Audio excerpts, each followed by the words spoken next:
Hey, this is Matthew Lilly. Welcome to the Presence Pioneers podcast.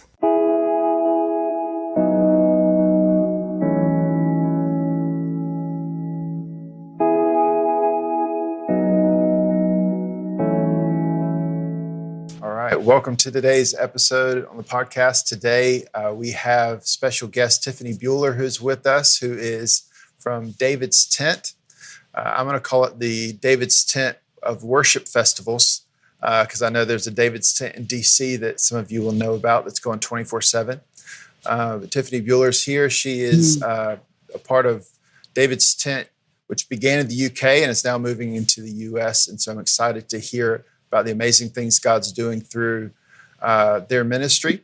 Before we dive in, if you're new to the podcast, I just want to let you know this podcast exists to equip Presence Center communities to worship and pray night and day. So this is for communities like Houses of Prayer, Burn 24/7 Furnaces, praying groups and churches.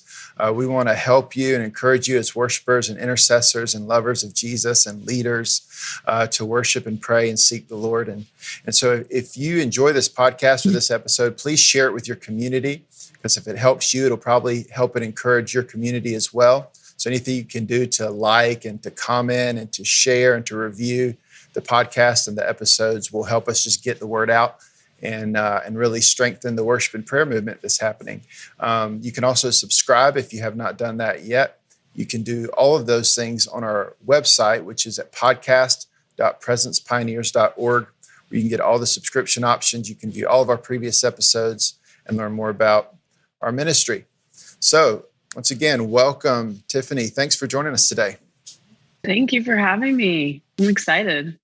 Yeah, so I have not been to David's Tent, any of the David's Tent gatherings, but I've heard a lot of amazing things about them, and was actually just talking a few days ago in a group of some leaders, including Mike Bickle, and we were talking about what God had done over in the UK, and it was very exciting and amazing, and would love to get into that.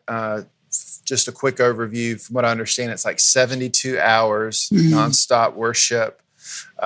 In the UK, it's grown to thousands and thousands of people. You can correct all the numbers when you get to share. But and so anyway, I want to talk about that. But before we get into what's happening in these, what I'm going to call worship festivals, these large worship events for hours and hours and hours, tell us about you, Tiffany. Tell us a little bit about your journey. How on earth did you get to where you are setting up massive tents and hosting 72 hours of worship?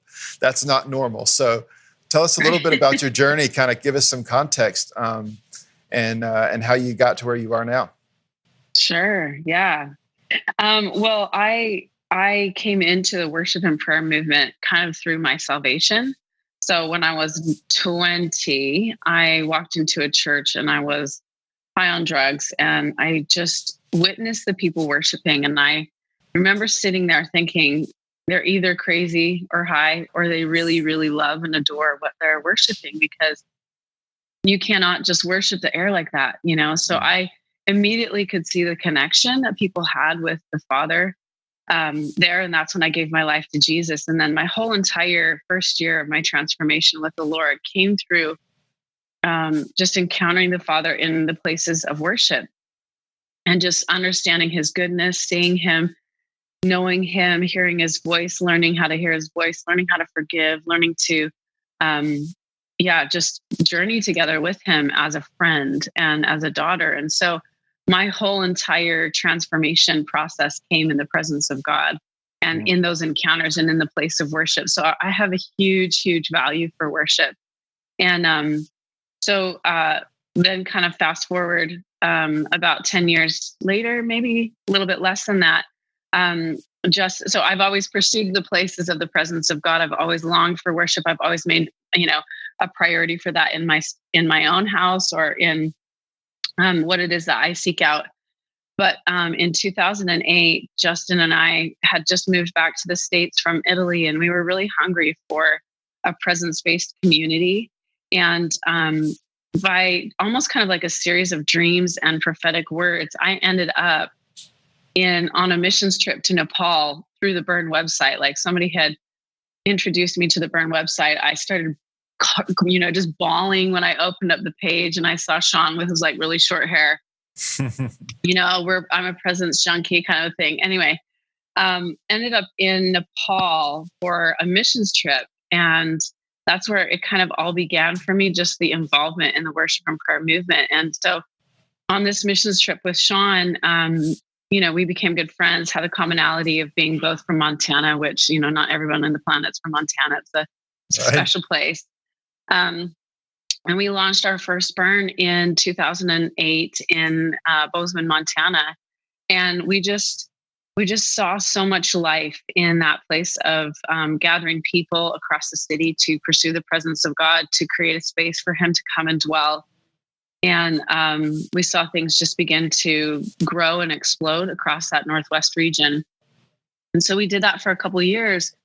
And then the Lord called us back out to, we'd lived in a couple of other nations before that. And the Lord called us back to England.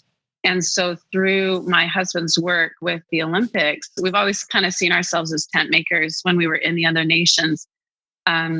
We were able to go into the UK and, Sean immediately was kind of like, okay, well, we need some leadership in the UK. The burn had just started to grow in the UK. I think there were 3 burns there when we moved in 2010. And I didn't know anyone. I knew nobody. So I was just like, Lord, okay, this is the vision. And this is the vision that Sean sees and the vision that I'm starting to see that you put us here for purpose. What does that look like? And so I just really waited on him for about a year. And then the Lord just started to open the doors. We started with one 24-hour worship event in 2011. And that just seemed to swing wide everything. We met some people that then wanted to do a 2-week burn, a 30-day burn leading in through the Olympics, the 2012 Wow. Olympics. So that was kind of like the start of really seeing the launch of the worship and prayer dynamic. So that happened in the same time as David's Tent got started in the UK. And I didn't actually have the original vision for David's Tent. I was hired on to David's Tent because of my involvement with the burn. There was a group of evangelists in the UK that wanted to see something like a Glastonbury festival. Glastonbury is similar to Coachella here in the US. Gotcha.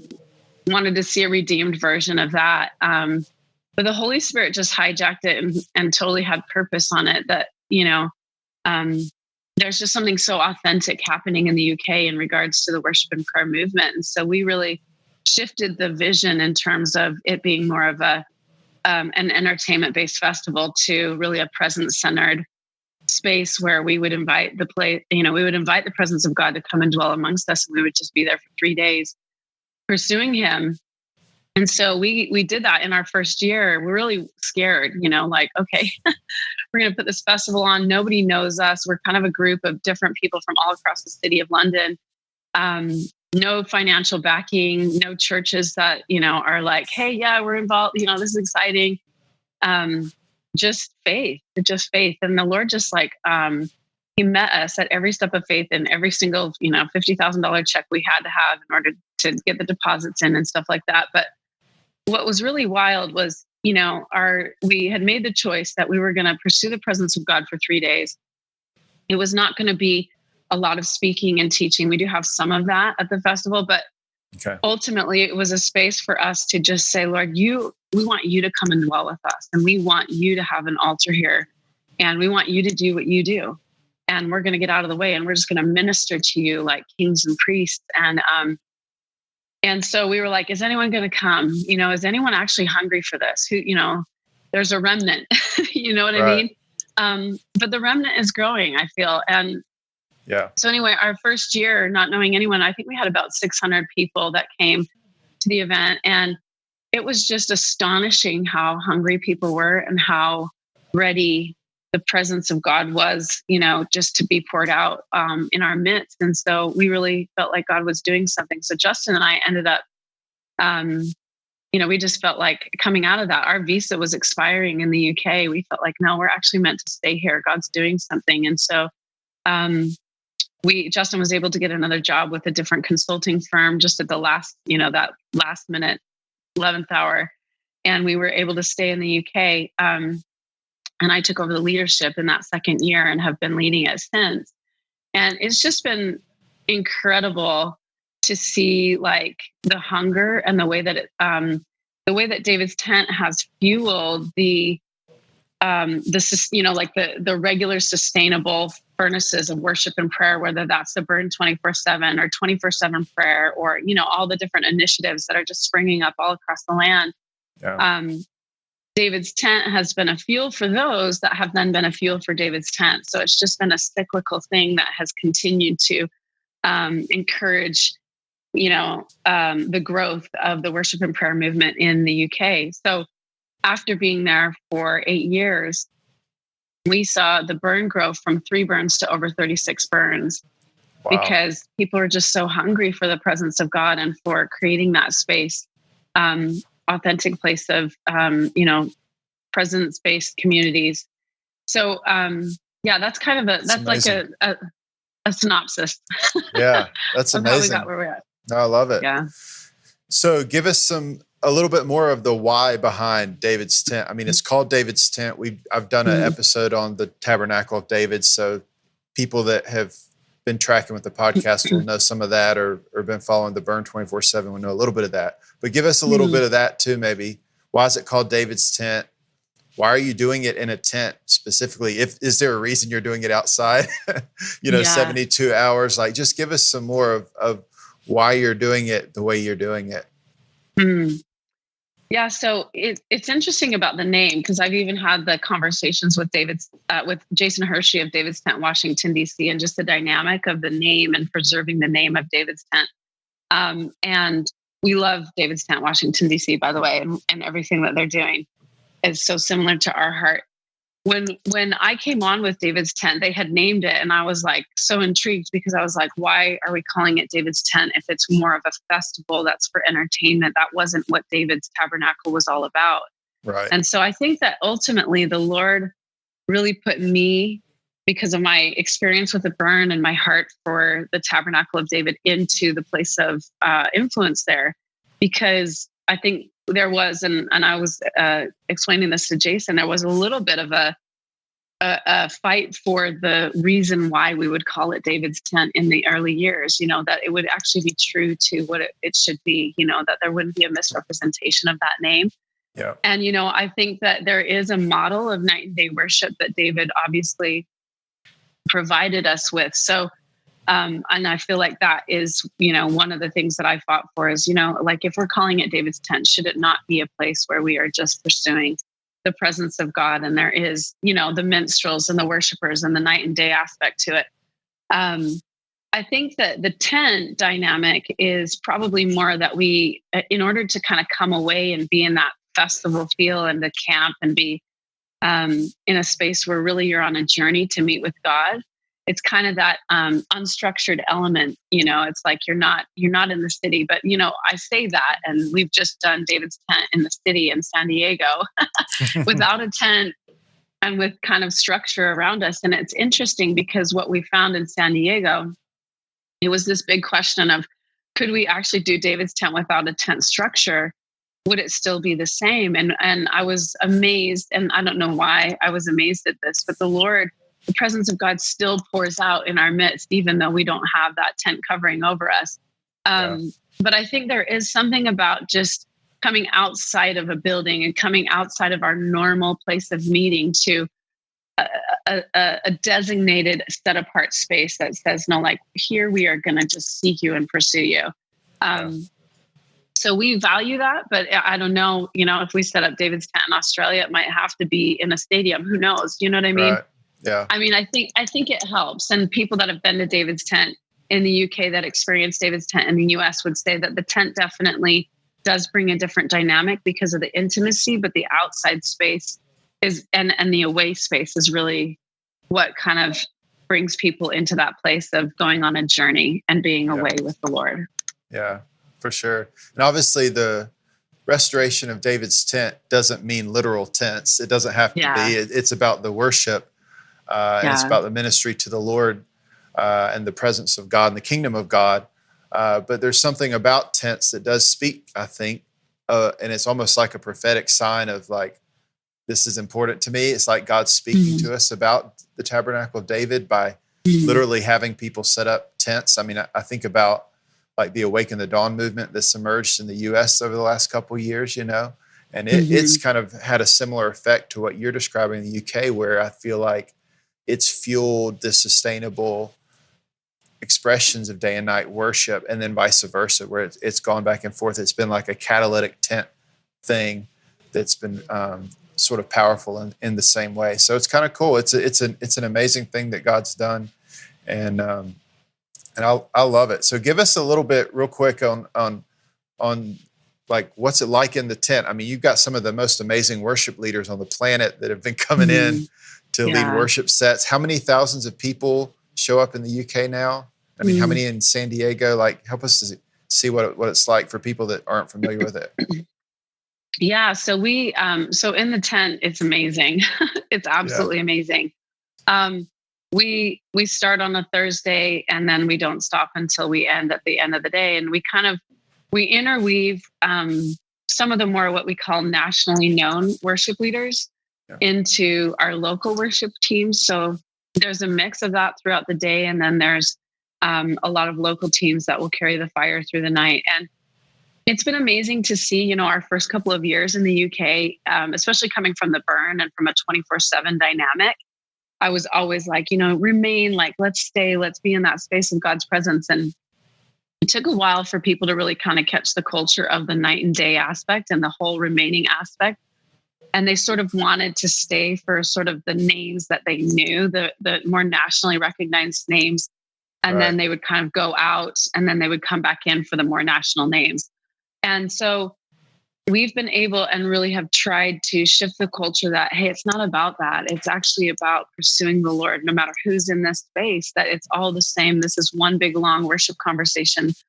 And so we've seen the ebb and flow of people coming in and out of the tent go from having, sparse moments in the early years, in the afternoons or the late nights, to full. The place is full through the day. It's absolutely full. Thousands remain. We have 6,000 that come now and about maybe 4,500, maybe 5,000 that camp and actually stay on site and are there for the 3 days. And they're, for the most part, they're all in the tent throughout the entire day.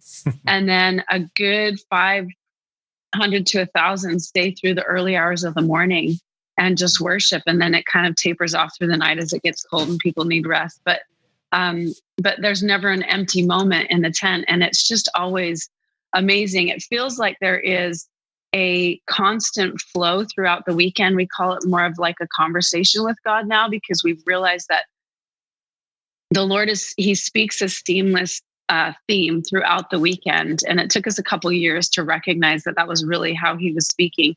And prophetically, he's wanted to impact us in a specific way each year. And so there's a real continuity to each set, and kind of almost like a soaring higher and higher and higher. And the artists are just amazing. I shouldn't say artists, worship leaders. We're trying to really not say artists. They really honor one another, and they honor the next set above their own, so that there's not a space of competition or anything like that. There's just a real family dynamic. And so many people come into that space. We've had leaders from all across England that come in and they literally just cry. A lot of them fall on their faces and just weep, because they're like, this is what I've been waiting. I don't, it's just almost like speechless, not knowing what to say. And everyone that comes into that space, even we had this in San Diego, we were surprised that we could have this exact culture in the first year. But so many people say they just feel a sense of family, like they've come home to a family reunion, and there's so much family. So there's so many dynamics to what happens in the tent, but there's a real prophetic aspect to it, where the Lord is constantly speaking. He's constantly moving. He's constantly, releasing things. The worship leaders do that. We do that through some of our transitions. We see healing in the worship. We see places of Selah in the worship. This last year, I would have to say the most beautiful moment that I've seen in all the years of David's tent. There was a point where Misty Edwards was leading, and she's phenomenal, as we all know, and has Yeah. she's honed her real estate in the worship and prayer movement and in that space in heaven. And she led us into a space of devotion that I have never seen us go to. And 6,000 people on their faces and on their knees, just declaring their adoration and their consecration to Jesus. It was the most pure and beautiful moment that I've ever seen in my life. And I think that that's really what we are, what we are working towards, is that place of, in the night and day worship and prayer, is seeing more and more people come into that space of the consecration of their hearts towards the Lord. Yes. I love it. I was going to ask, you said there was some healings that would happen. You mentioned that it's fueling ongoing expressions of night and day worship and prayer.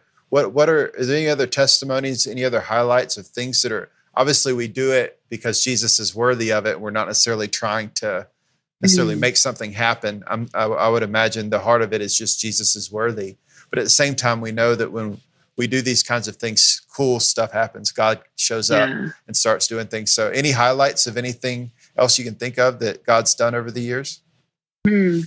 So one of the main themes we see is that there is a strong depression aspect in the UK, and mental illness is a big issue. And so one of the main themes that we hear as a testimony from people is a freedom from depression. We've actually had somebody that's come with a doctor's note saying that something happened to her at David's tent. She came off a lifetime of medication for depression and has freedom since. And we hear that over and over and over, this freedom from depression. And there's like really radical healings. We've had these testimonies of things that I can't really fully explain because of the nature of the healing, but inner healing aspects of deep levels of abuse that the Lord also matches on a physical healing. And the testimonies that we see, we just get stacks and stacks of them at the end of each year. And it's just mind blowing the way that God moves in people's lives and sets them free. But I think one of the biggest things that we also see is that there's always this element of surprise that people have not encountered the presence of God like that before in their life. And they're like, I didn't know that the Lord was this real or this good. So it's almost as if there's an awakening, a spiritual awakening that happens when people come into the place of God's presence like that. Yeah. Do you think that some people are attracted to the names, the not artists that come and maybe it's a big event, but then they end up encountering God and maybe getting their hearts just touched for ministry to Him and just actually loving Him and sort of these things that we're involved with? Do you think that's kind of happens? I would imagine with that many people coming, you probably have people come for all different reasons. Yeah, definitely. I always found it surprising when people were coming and they didn't know anyone on our lineup. Wow. But then we do obviously see, when we announce certain worship leaders that there's a spike in ticket sales. But really, I think that one of the things that we've seen is that people who were kind of a little bit skeptical of the worship and prayer movement or the idea of worshiping consistently for a long period of time, they used to say to us, like, it's a little bit indulgent, we should be feeding the poor, we should be reaching the lost, And my response to that is that we have 362 other days in the year to do that. Jesus is worthy of this. And but they've come in with a skepticism, and they've been in that space for maybe a couple of days, and the Lord just begins to unravel and He begins to speak. And then some of those people with skeptical mindsets that they've come in have actually come out being some of our biggest advocates and some of the best members of our team, because they've just grown in understanding the importance. And so I think really, there's just a lot of people that really don't fully know and understand the worship and prayer movement. And as it's growing and they're being exposed to it, it's becoming part of their lifestyle. It's becoming part of their heart, and they're awakening to the importance of it. Yeah, I love it. Awesome. Well, I think it's great. And unfortunately, I haven't been to one yet, but I'm going to Yes, going to make it to one for sure. And definitely. so I know that you guys released an album, which Hmm. I've listened to from the one of the recent David's Tents. It's just got some really powerful moments on there. So we can put a link to that in the show notes so people can go get the David's Tent live album from the Yeah. tent, which is really powerful. What else is in store? How can people connect with you guys? What are you doing? A couple gatherings in 2020? Hmm.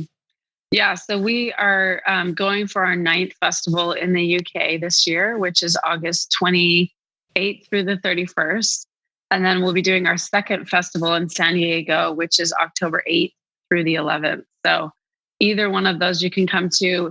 In the UK, we have regular worship nights kind of all around the region. And then in SoCal, we have regular worship nights, both in San Diego and Orange County. So just check out on our website where and when and how you can connect with us. We also do a couple of worship leader gatherings. So if you're a worship leader in either of those places, or you're not and you just want to come hang, just get a hold of us. Yeah, amazing. What's your website?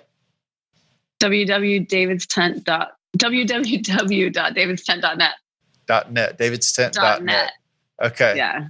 Awesome. Well, thank you so much, Tiffany. This was great. Yeah. It's been great to be with you. Thank you for having me. Yeah, bless you.